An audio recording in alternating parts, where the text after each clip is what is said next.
had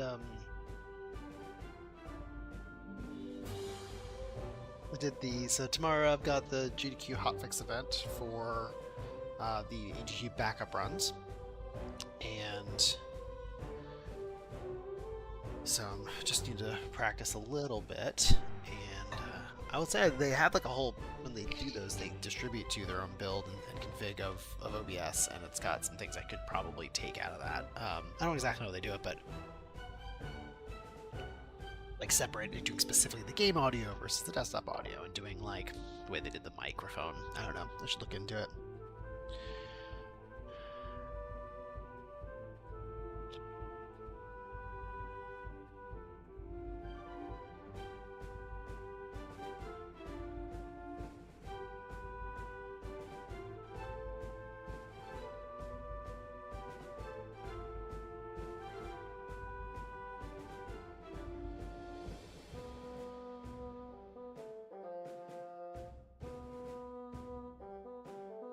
So let's see.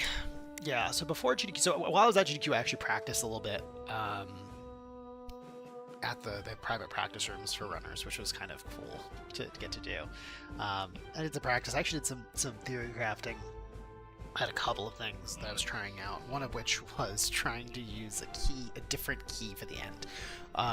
So the general idea was that if you could get up top with an extra sponge, and stay up top, you technically don't need the translocator cooldown or force or gold upgrade, even technically.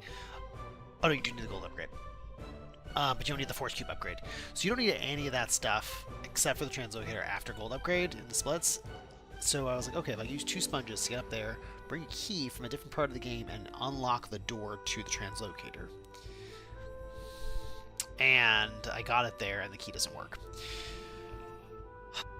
That's not the first time I've spent a lot of time working on something that just ended up not panning out. Allegedly. So I don't know if it's a property of the door or the key. There might be another. But like some of them allegedly are interchangeable, according to someone in the Discord. But I don't have the. It's not trivial for me to like go get every key and try it, and that's the only key that I can think of off the top of my head that's like not used and would be accessible. I thought about like the one in the farm area, but that goes away after you use it. So, and it was a bear to get it up there. It would be like.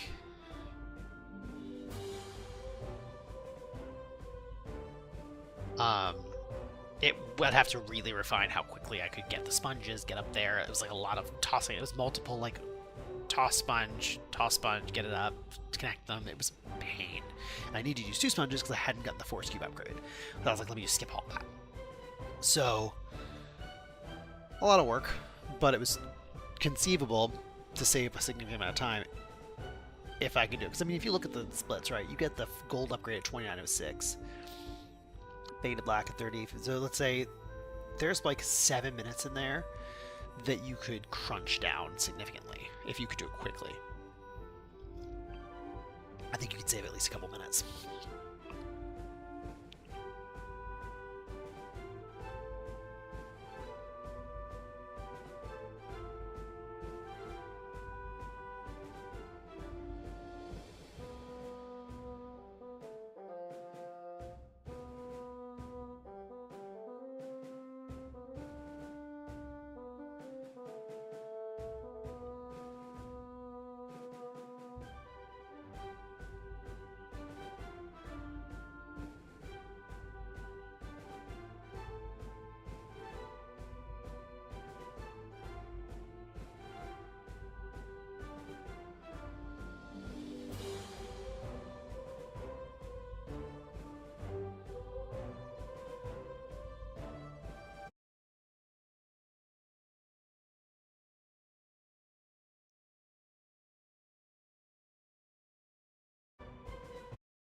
Just want to make sure I'm all set.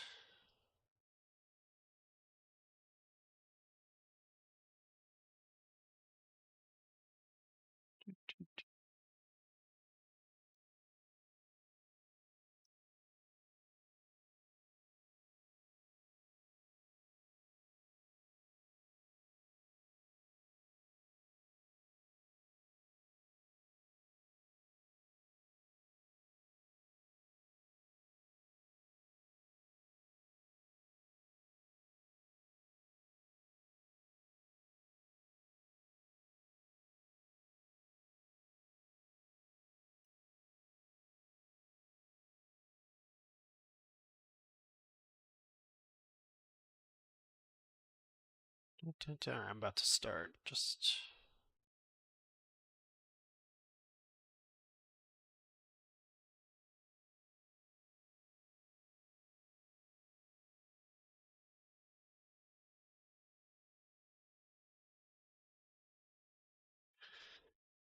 It's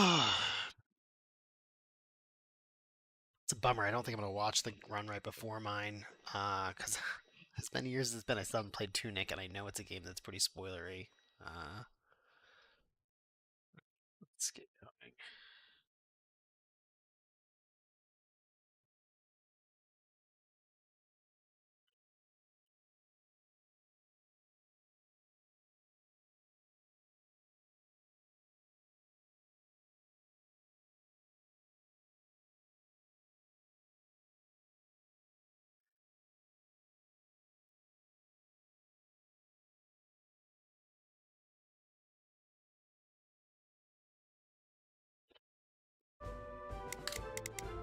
Okay, this is my backup save. So this one right here is in case I mess up the Blueville thing.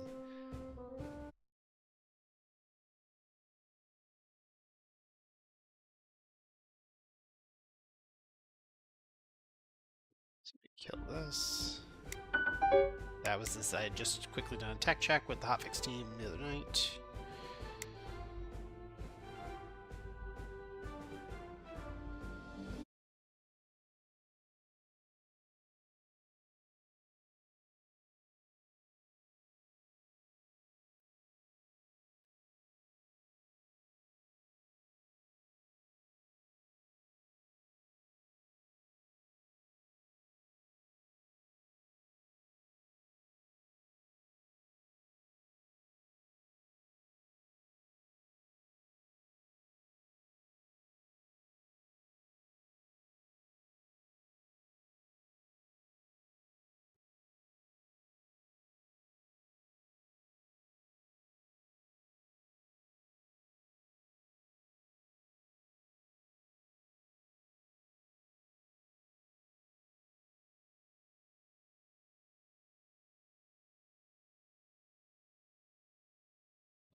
All right, let's do it.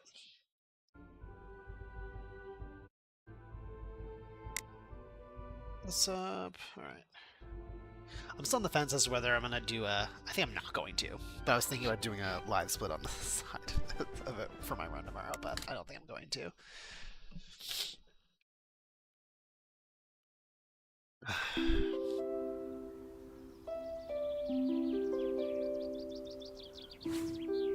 Got a lot of things I want to do these days, including like just even gaming things, not gaming things, but keeping. Oh shoot! I'm getting a call I actually really need to take.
Okay, that was a whole thing, but I'm done now. So I'm gonna do this, turn on my control hotkeys, good, play. So, had my roof replaced a while ago, and there's the whole thing with. Anyway, that's done. So, let's pretend I'm commentating briefly. This is Supraland. It's a 3D Metroidvania. It would take place in a child sandbox. There's a creepy child. If you keep your eyes open, you'll see it. Him, I guess. Probably him. I don't know. Maybe. No, I'm not going to assume. See that creepy child right there? Put me down. You are the Prince of Redville, and you go out on a quest to figure out why you don't have water. Spoilers. Time is going to start when I get movement. In about 3, 2, 1, go. Okay. So here we go. So there's my parents, and they're gonna. Ooh, wow, I lifted my finger, so whatever. So right off the bat, this game starts with other references to other stuff. It's not dangerous anymore if you have a wooden sword. So right back to Zelda 1. Super Games is a studio that currently has a number of people working at it on Supra World, which is the third full game in the series, if you don't count the Crash DLC for this one. And at the time this game was made, it was made by David Cage. It's incredible that a game of this scale was made by one person to me. Not just this scale, but this quality. So this game has a heavy exploration. So it is a puzzle game in its core, with there is combat, as you can see, and it's a Metroidvania, so you get all these abilities and you have to backtrack, and it's really cool. And there's a heavy emphasis on exploration and rewarding exploration. There's a lot of spots in the game where you'll find out, well, you're playing casually, because we don't explore in this. Like, oh, I wonder if anything's around there, and you go follow it. And you're like, I wonder if anything's around that corner, and you go follow it, and then you get like an actual good reward for it. And so it sucked me in right away. There's why we don't have water. There are some blue guys, so now I have to go, blues, or I gotta go talk to the King of Blueville because of, obviously. So right there, I just got my first upgrade, the speed upgrade. You can, run faster, jump twice as far, and this beginning section that we're in now is just going to be intermittently, or back and forth, me getting coins and getting barrels to get upgrades. So right here, I'm going to get a barrel. There's a puzzle here that I'm going to not do as intended. This run has a bunch of puzzles as intended and a bunch that are not. Or some that are not. Oh, man. I always make that when I'm not stressed about it. There's a little jump to save a few seconds up there.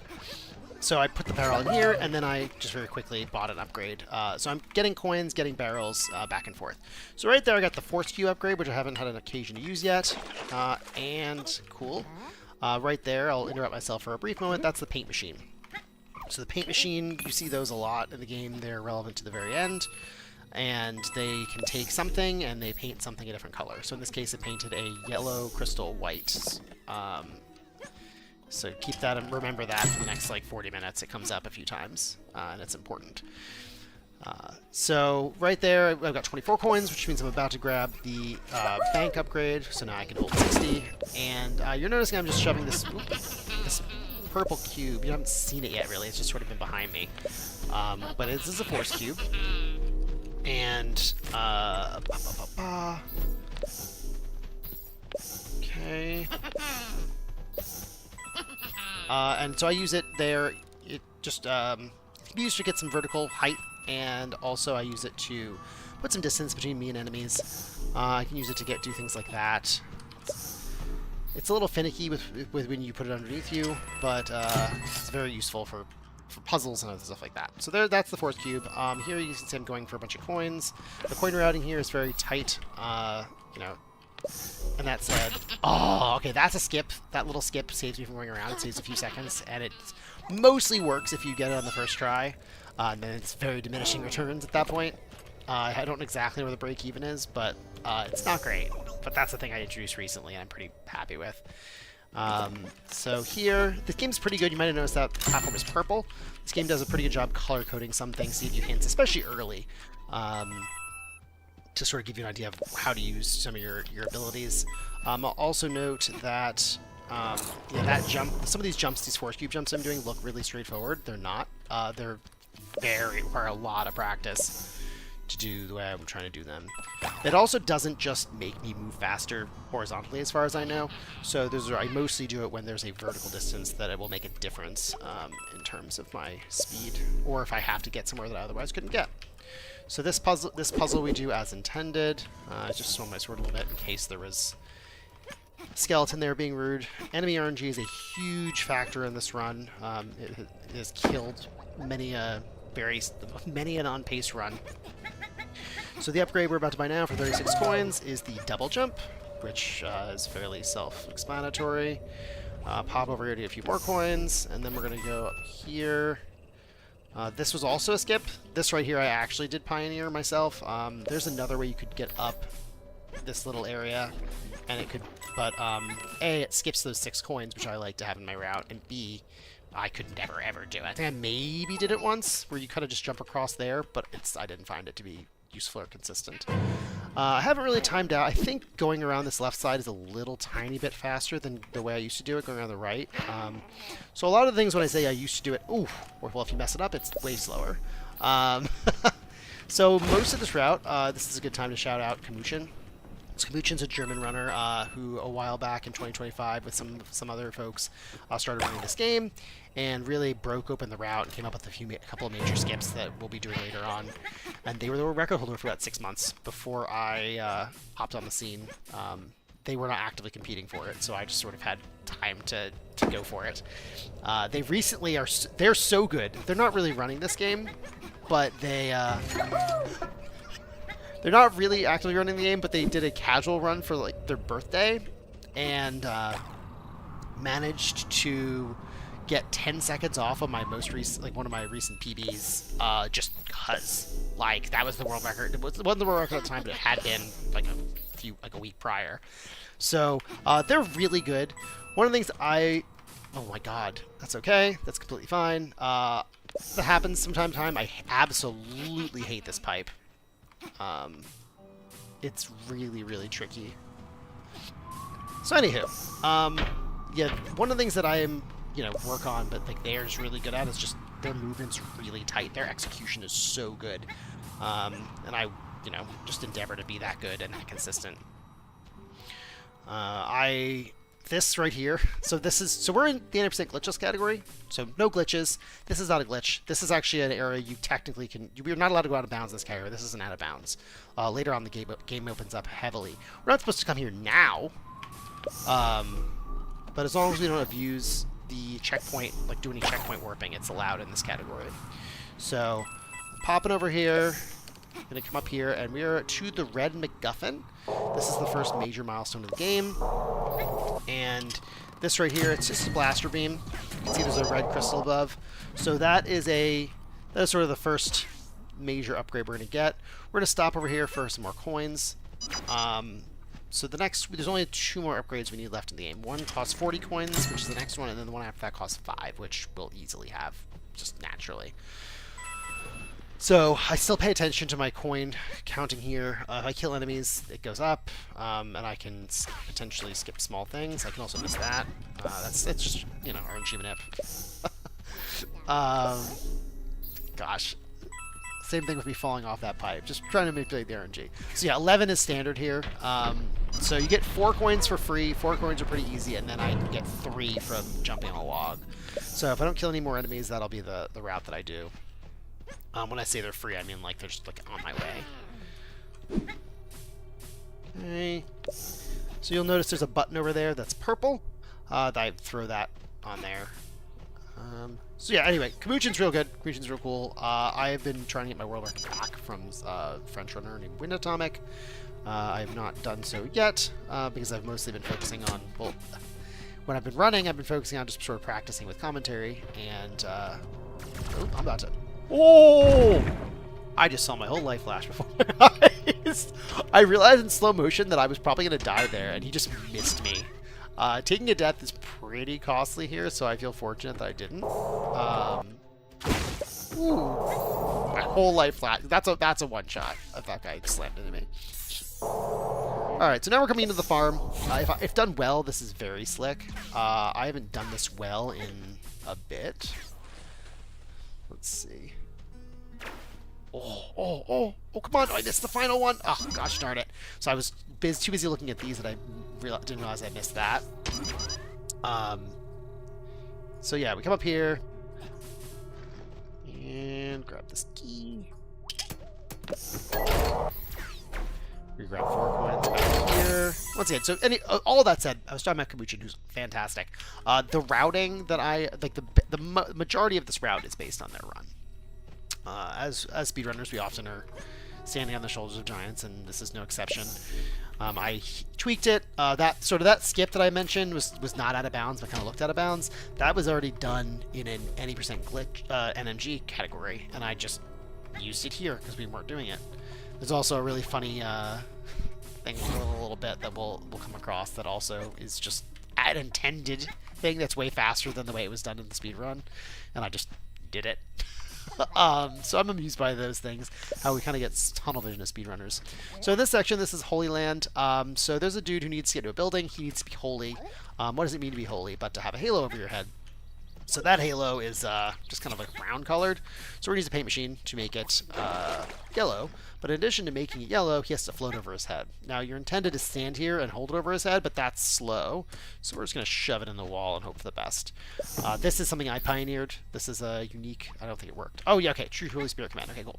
So like it can fall out.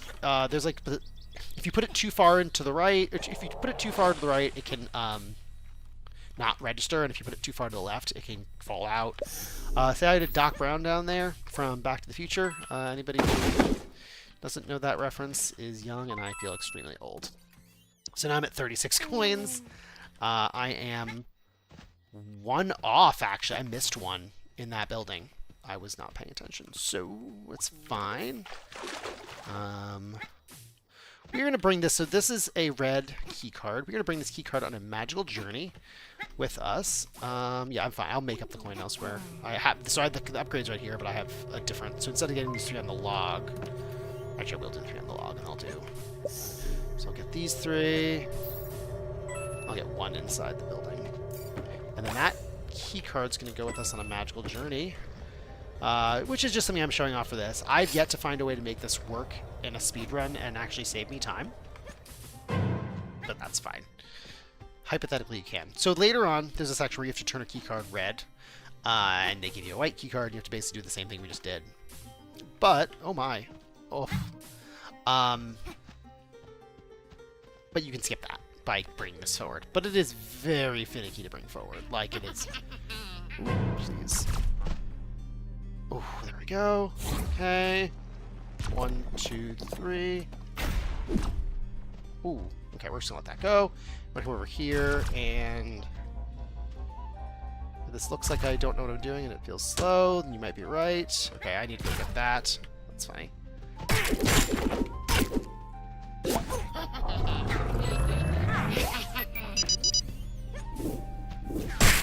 Jerk. Okay, so I didn't bother picking up that coin because I don't need it. That was pretty slow. I normally do that slightly differently.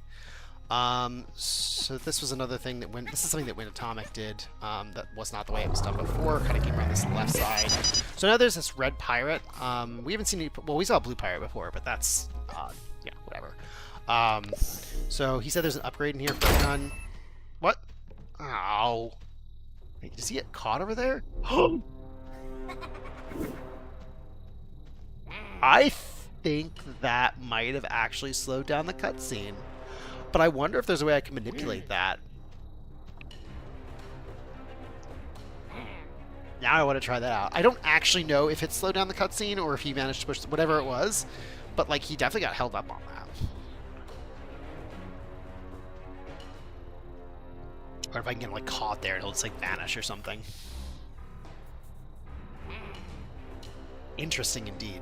Or if I put a thing in front of that door. Alright, so you saw Doc Brown from Back to the Future back there. That NPC right there, who's kind of just generically dressed in an earlier build in the game, and I actually recently looked this up on YouTube. Because it actually is true, it's not just my memory. Used to be dressed like, very specifically, Marty McFly from Back to the Future 2. And I think the idea I think it was just too obscure of a reference, and they removed it. Oh my god, this is perfect. Okay, this is perfect keycard positioning. So like that keycard could not have been in a better spot. It was literally on my route. So I have like a kind of setup for it, and the fact that that worked so well was incredible. I'm very happy with that. So if this was like a good run so far, I'd be really happy. So speaking of things, oh my god. Speaking of things that are not going well, this is not like a hard thing that I'm doing, for the record. Like that was not a challenging thing that just got messed up. I might take a death here. It wouldn't be super costly. It actually might be preferable to proactively take a death, especially because I just messed up in that button.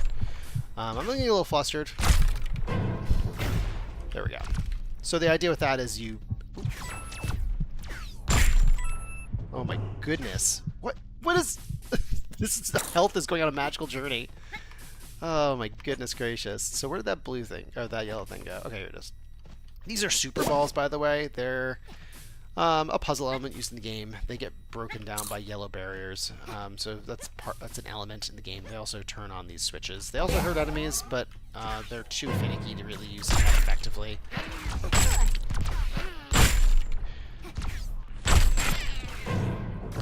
Wow, that keycard ended up in exactly the right spot. So incredible keycard positioning. It might at a glance not think that's that cool, but the keycard actually can like go off where it has a mind of its own.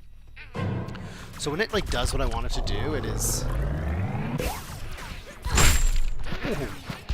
Another interesting thing about this game is you basically don't get iframes. So here's one of the combat sections. I didn't actually have a chance to talk about, but so we went into that prison section. Technically speaking, you can skip that. What you get in that prison section is this beam.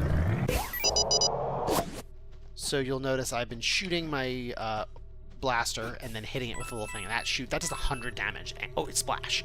So that is our main method of combat throughout the run. And without that, technically you can skip that, which means you can skip the entire cutscene. And there's not a single part of me that thinks you'd actually save time in a run with that, because you can't really, like, just ignoring enemies or dodging them, like, you'd have to be Neo to really not, it's not feasible. So here we go, we've got this. So this is actually wow, that was unfortunate, what I would call the first really challenging puzzle section of the game. I remember even when I came back to this game casually, when I heard speedrunning it, it kind of got tricky. I'm going to throw this up here. So once again, this is a certified for, 1, 2, 3, okay. This is a certified my thing with the key card. Which, you know, I guess I shouldn't be too proud of it, because like I said earlier, it doesn't actually save. I haven't yet to put it in a speedrun where it saves time. But, like, maybe someday. Maybe somebody's not going to be able to execute better.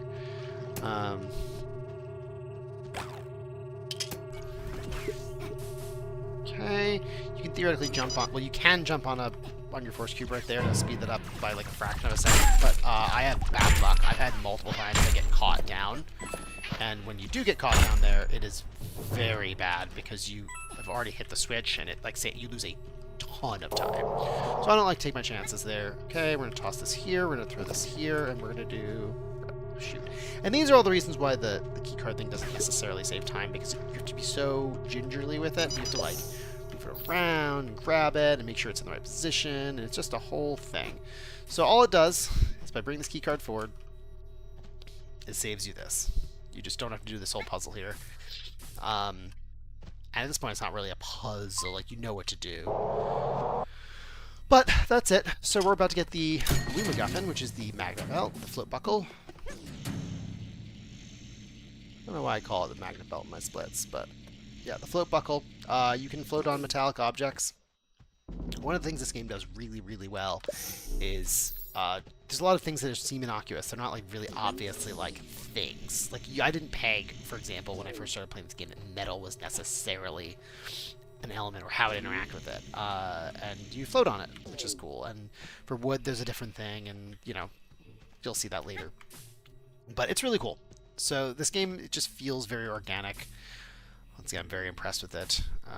Everyone should play this game. I think it goes as low as like $5 on Steam on some sales, so it's not an expensive game. It actually just was actually in the most recent Steam sale, which I would have plugged if my run had been running while it was on. Okay, so here, right here, that is an archer. Archers are scary. Archers will one-shot you, and they have almost hit scan. You'll notice I don't see any, but sometimes you actually see the arrows that they throw up there. So the way the run worked when Kamuchin was running it was you'd sort of have to kill those enemies, and you'd have to hide behind stuff, and then you'd run all the way over here. And at one point I was looking at a map, and I was like, why don't we just hit the teleporter and then fly on it? And so I did that, and that was instantly, like, I don't know how much time savings, but it was significant, especially if you count for potentially dying over there. So I don't know why that wasn't part of the run before, but it's just sort of a weird, funny thing that, like, I brought to the run, which is just doing it casually, casual strats. Yeah, we speedrunners get tunnel vision sometimes, which is why, like, occasionally I'll just like to break out and just workshop things and reconsider things. So here now, so, you know, one of the things in this game is a recurring theme is that, like, okay, it's verticality that keeps you from going forward. So in this case, you know, I couldn't get over that because, you know, I didn't have any way to get over wood or metal. Same thing later on. Same thing with, you know, you're trying to get the blaster beam, and it'll be the same thing up ahead. It's all verticality, and it's pretty, I don't know, elegant in a way. So here this is a boss arena that we're just gonna skip. This is, as far as I know, not intended. Okay, that's still scary. If you fall, you have to very quickly save and quit to menu. Sorry, quit to desktop or main menu, not checkpoint, because when you quit to checkpoint, you die, and so your body will actually trigger that fall before it spawns out, and you'll trigger the arena, and then it's triggered. So you don't want that. Rattlehag is a boss that exists. It's not that hard, but it is time consuming, especially at the upgrade level we're at for this run. So we don't have any extra health. We don't, like, you can basically take a hit, I think. You don't have any extra health. You have just the blaster beam upgrade. Okay, we're gonna open this door, grab this orb. Man, I've been going a mile a minute. This run just goes really quickly, and there's just never a dull moment. So we're using our magnet buckle here our magnet belt to drag this along, which is one of the things it can do. So not only can you latch on to other things and use that, but things can latch onto you, which is super important. So that ball, we are not done with that. I guess we're done with that ball, but you're going to respawn it. So that's a battery too. We've seen that before. So we're going to need this ball. So this ball, let's try to briefly explain this. We're going to carry this ball forward. It is step one of, I think, like 3 in a chain. So we bring this ball forward, so in the next section we can bring it through to let us bring an anvil to the following section. And then we use that anvil so that we can bring a sponge to the section after that. And that sponge we use to basically skip an entire huge part of the game. So, nice. Right. I didn't. Okay, I thought there might have been one on the left. Jerk. Okay, so we're going to drag this, maybe electricity. Just going to do this. That's intended. That's the way you're supposed to do it. If the ball gets thrown to, like, the right spot, sometimes I don't even know where the ball is. Sometimes oh god, that's terrible. Terrible. That's fine. Okay, sometimes I'll use that to keep the door open. It's, like, slightly faster if it's all done very smoothly, but in that case it was not. Okay.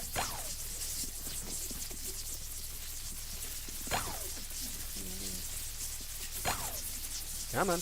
Oh, there we go. Wow, I've never actually experienced that before. I didn't realize that the I don't think I realized that electricity will only jump to one of those two spots, so it'll either hook onto the ball or the, hold on, is this close enough? Oh no! I was worried about that! Okay, so that's never happened before. I was, like you saw, I redid it a couple times because I was concerned, but I was like, no, I've never seen that. It's never been an issue. Well, apparently it is. So you can throw it away. We're just having a good time here. Boom. Yeah, and once again, they hint to you what you need to do. Because normally you'd think, oh, I need the anvil to be higher, so let me use my force cube, but you need the force cube to activate that puzzle element. So here we go. We are actually missing, we need the battery. This is what I need to practice. Need the battery here. Hello, Mr. Battery. Okay. So we need the battery, and we need those two metal things. So normally you're not supposed to have the ball here. So normally you would just have the anvil, and you'd use the anvil to activate this puzzle. But we're not going to do that. We need the anvil for this setup. So... Ugh! So close. Okay. Jerk. Alright, let's throw this back this way. Oh my god. It, like, just skirted by. So there was a period when I was doing this run consistently, like, repeatedly, that we just nailed this. Like, I was very good at it. But there we go. The only devastating thing that can happen there is if we don't bring this forward. That is a big problem. It'll lose a ton of time. It's not catastrophic. Well, it's catastrophic to, like, the PB run, but it's not, like, the end of the world. Like, there's backups for getting a sponge later, but it means I need to do the sponge as intended here, which is, like, very slow. So this section, we basically need to bring electricity from one end, from over here, to the far end. So you open up a door right there. We're gonna send this back. Okay, so that was the first anvil. We're gonna do the second one. That cart is actually part of the puzzle. You conduct electricity through the cart itself. And then we're gonna drop this anvil right here. Okay, and then we're going to go up here. There's an anvil up here that you're supposed to sort of do a partial electricity to get, but, oh, that was the most cooperative that's been in, for me, in a long time. Come on. And then this side's not cooperative. Okay, that's fine. We're going to grab this. So here's the sponge, this magical, beautiful baby sponge. That is essential to all this. Thank you again to the German runners, including Kamuchin and Krusel and whomever else who actually figured all this stuff out. It really is huge. What we're going to be skipping up ahead. I'll start laying this out. It's Carrot Town. Hold on. We're about to grab the Force Beam, which is, lets us connect to things that are wood. And you can either use it as a grapple beam, or you can actually climb on this at pretty steep angles. And that at pretty steep angles is extraordinarily relevant to what we're about to be doing. I don't think that was a good throw. I'm not sure that was a good throw either. Okay, good. Just want to make sure, because it's a pain in the ass to go back. Pain in the butt to come down here, sorry. Where'd it go? Hello? Am I going... What? Where's the sponge? We just had the sponge, please. Did it somehow fall and I didn't see it? How did that... Okay. What? I watched it land gracefully up top. Okay, well, it's up there now. I have absolutely no idea how that happened. Like, I watched it land, and then it... Like, I sat here and watched it, and then it ended up down below. But it's fine. So now we have it up here. So we need to bring the sponge all the way up. Once again, you're seeing the verticality just is a theme. And so what this sponge will allow me to... Oh, I forgot. This is why we practice. So don't forget to... so this is fine. Actually, it's extra fine because I have that. It's extra fine because I can do this. Okay. I'm just messing up things I've like legitimately never messed up before in a speedrun this game. Because I'm feeling very, it's a little bit of pressure doing this for folks who are actually watching. And grab that. Okay, so we're going to shove this up here. The sponge is almost ready to have its moment of glory. So there's a section up ahead called Carrot Town. It is long, and one of the things that... The main critical path of this game that we do follow in this run is what do we need to beat the final boss? Like, what do we need for all that? And we need the force beam, and we need a bunch of the upgrades we get. All that we either need for the final boss or to get to the final boss. The upgrade you get in Carrot Town theoretically is needed for like one little thing on the way, and you actually don't need it for a couple of reasons. So we're just gonna skip Carrot Town in its entirety. But this game's really good about locking you into places, so you're not supposed to be able to skip Carrot Town. That's why it's a skip. But we have this really good setup, and there is no like normalization for the jump, so it can take a few tries. Like you can, ooh, it's by feel. I don't feel good with that. I felt like it was gonna go too far, which is a huge pain in the butt. Recoverable, but a huge pain. So I that might have been perfect, and it might have gone too far. And if it goes too far, it's really hard to get back. You can get it, but I don't want to take the chance. I also feel like I moved myself back a little bit with that. So I might do a quick reset on this one. This is kind of rare, but I just want to make sure that oh yeah, I was in a weird spot. Okay. So, there we go. Actually, worried about that one. Okay. I should just let the one go. It would have been faster for me to do it and mess it up.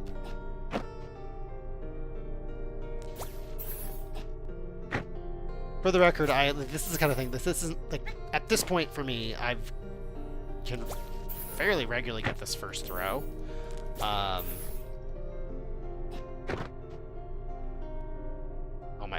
Although I've gotten PBs and world records that don't get it on first throw. So. So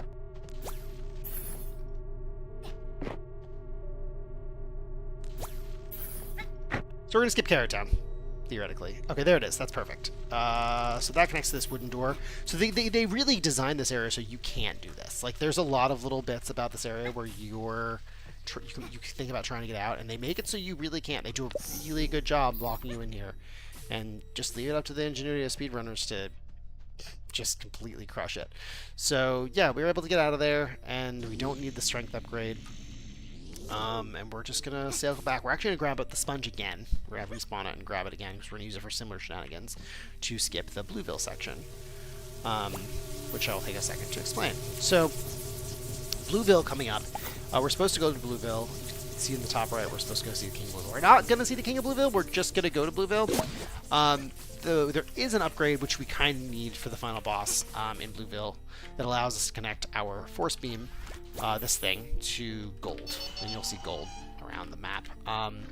And so we'll need it to conduct electricity. Ooh. Hold on. Enemies usually aren't this rude here. So we're gonna need to connect the. So we're gonna need to dip in and get that. So what that section is, though, a little bit spoilery, but it's cool. I do like these sections in games, where you go in, you get all your items taken away from you, and you have to like get them back, and you actually buy them back. But the first one you get is that upgrade. So we managed to skip the trigger. We jump over the trigger for you to have all your stuff taken, dip in, buy just the one upgrade with the ample coins we have, and then dip out. And once again, credit to the runners who found this.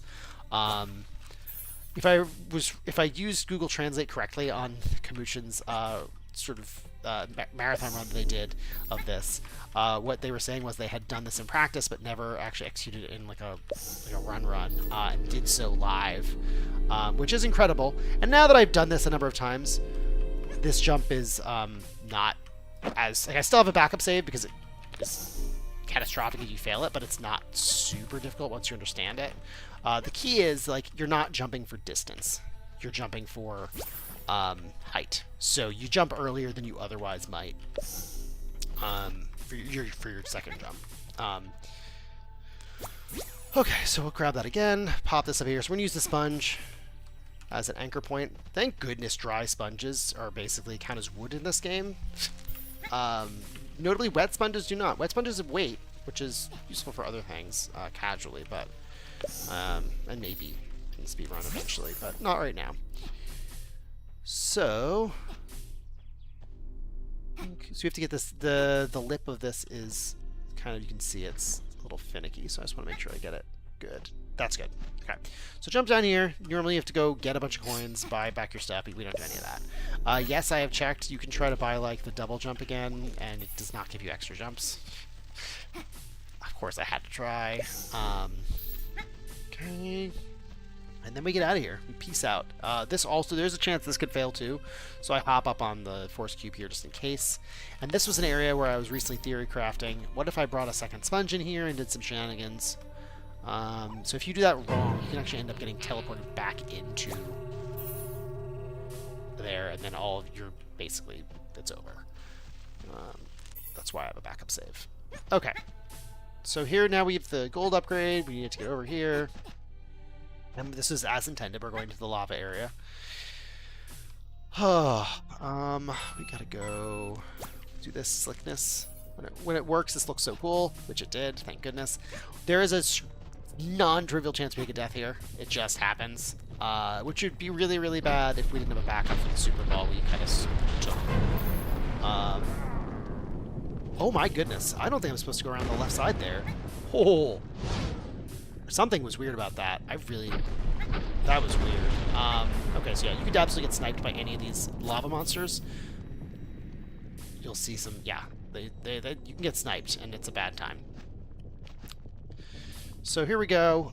So this, right here, we have a paint machine. You need to, somebody wants gold. And so gold, what is gold but, wow.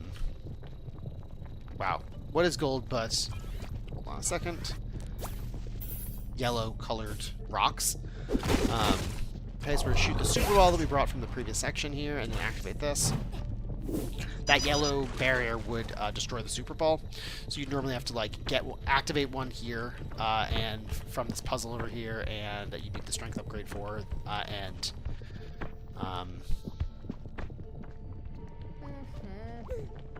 then shoot it over, and that just takes time. And Wind Atomic, that was another sort of contribution Wind Atomic made to the routing, the sort of jumping around that wooden part. It's dangerous. You can absolutely die, and I have. And notice how steep you can climb up this thing. It's very, very useful. And now we can connect it to the force cube, so which gives us an anchor, a free anchor point, basically wherever we want. So that guy, we just ripped him off big time. He wanted 2 gold pieces. We gave him 2. But I mean, like in this world, it's probably all the same, right? Like, what are these? It's just costume jewelry. That's definitely not going to come up again. So we come up here. There is this. I'm going to hit this for safety. So that makes this shortcut slightly more accessible. We could die here, very conceivably. All it takes is 1 archer to sneak an arrow by. And like I said, they almost hit scan. So we're going to... Ooh. Or we can die normally. How much or how little enemies cooperate is once again a huge point of ownership. You could you can see with my positioning I can manipulate them some. By the time you get to that spot, it's not like I'm practicing just that. So we are well into the run. The run is coming towards the end. Pop this up here. You're supposed to actually fall down, so that's what I just did. You're not really supposed to do. It's a pretty easy, that's pretty free. That's not that jump is difficult. And then you take out these enemies between 1 and 4 for the spawn here, I believe. I think often it's 3. And so that guy that I just talked to, he said, "Here, you can have my electricity, but somebody put a bunch of fake gold into my room. Please get rid of it." So I don't know who would do that, but so we deal with that on his behalf. It's a pretty straightforward puzzle to solve. I won't spoil it, but yes. So they're always in the same spot though. So for the speed run, I pretty much know where they are. And here we go. We have some fireflies. Fireflies are also, this is a new puzzle mechanic at this point in the game, but it is extremely important. We learn here that fireflies are attracted to bright purple things, and we also learn that they, well, there's carrots over there, and they like to eat carrots. One of the interesting things about carrots is that they're orange, and that is actually why they like them. They just like orange things. So we are going to continue to coax them along, pop our force cube over here so they'll follow, and go. And we're going to drop that there, and we're going to do this. And now we have electricity going along the creek. And I need to make sure very carefully that I do not hit the force cube to sort of as a fidget movement, because that'll mess up the puzzle, and I've lost runs to that. So, right here we're going to, we have a minute, 30 seconds or so. So we're going to activate this. You're supposed to activate a whole puzzle in this room once you get to it, but we could just, it's just to burn down a paper wall, and we can just do that. That was me. I found that out. So here's our, well, we find out eventually he's our cousin, the blue pirate. Now we're saving him, despite him hampering us at every turn. He got captured, and we're going to save him. So right now he gives us this key, and we hop in here to get our final sort of major weapon, if you will. This is a transposer. You shoot a green orb now, and then you can teleport to it. And the next section, next couple minutes, are going to be us getting 2 upgrades for it. One is to shoot it to reduce the cooldown by half, so that's going to work, I hope. So one is to reduce the cooldown by half, and the other one is to to increase the distance, like double the distance that we can, the force with which we throw it. Did it work? Cool. Okay. I need quiet time for just a moment. Oh, explain this, because these enemies spawn. This doesn't go. Oh, that's not good. I'll be in trouble. Go! Hold up!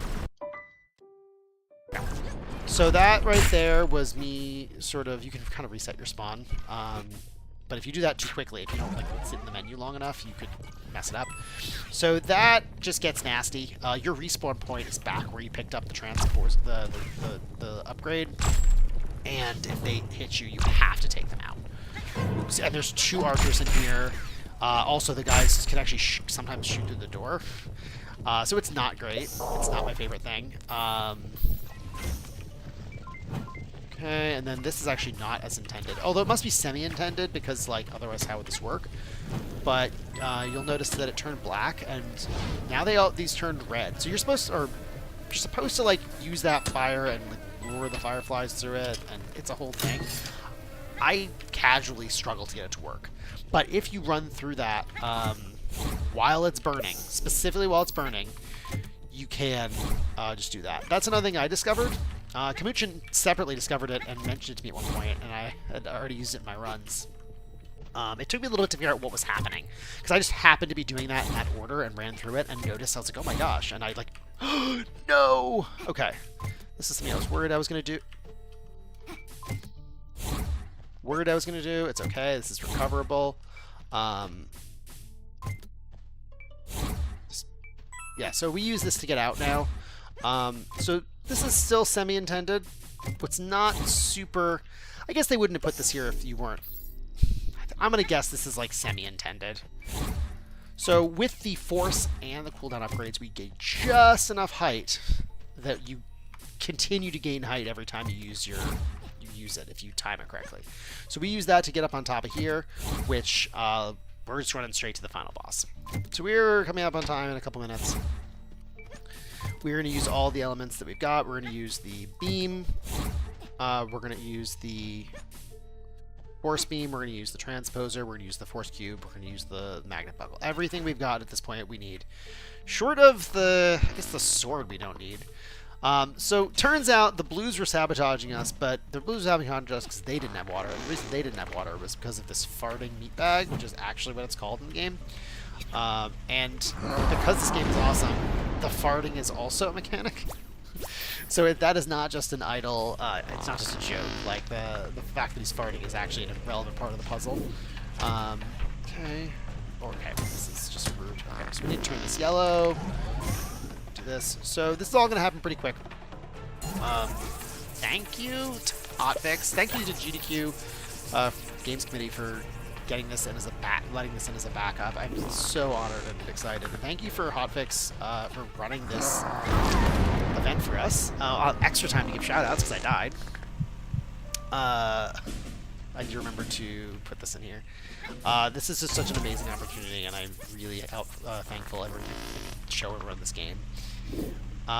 So where was I? Getting here. Oh my goodness, that guy is out for blood today. Shout outs to my extraordinarily supportive partner who genuinely does not understand why I speedrun, because it is just a super stressful thing for me, but I do it anyway. And also to my sister and nephews who are watching this today, and my sister who definitely has no idea what she's watching. So we are coming up on time in about 15 seconds. So we're about to... That guy's now orange. So, and we've got some fireflies. So time's going to be when it fades to black. That is in, like, 3, 2, 1, time. Alright, 44:25. That is not terrible. I mean, so my estimate was 53, which at the time I submitted it, I was accounting for, like, messing up the sponge throws a bunch, and having to do resets on like the Rattle Hag fight and the Blueville skip. So that's still over 8 minutes better than my estimate. So not bad. It would have been a decent on the leaderboards a few months ago, but now the world record is 38:01. So I'm happy with the run though. This is pretty good, considering how much I had a little bit of practice this week because I've been sick. I'm pretty happy with it. So thank you again. So there's a bunch of like lore here at the end of the game, where the reds and the blues actually, there's Mr. Miracle and he's purple, and it's a whole silly lore dump. And then following this is I think is one of the best credit songs of all time. I have no idea if we're gonna be here for it. I don't think we should. I mean, we can or we can't. I don't care. But I do highly recommend this game. It is excellent. It is overwhelmingly positive on Steam, which I mean carries a lot of weight with a lot of people. They're actively working on Supraland, which is the latest game from their studio, and it's supposedly very massive, and it also has a lot of cool speedrunning tips. So, it's hard so I always watch this when I get a PB, but obviously this is not a PB today. So, anyway, that's it. Thank you. I need to organize the thoughts a little bit more. I would like to do maybe one more of these runs before I go tomorrow, just to sort of clear out the clutter in my brain. Maybe I'll put something on paper just so I know what major things to hit, but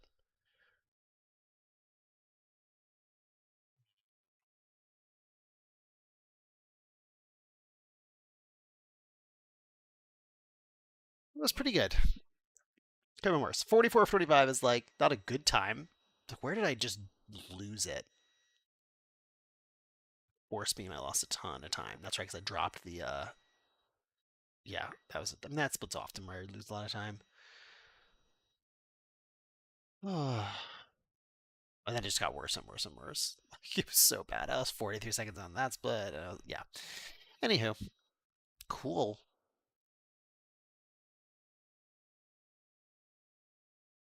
Yes, I'll save the split.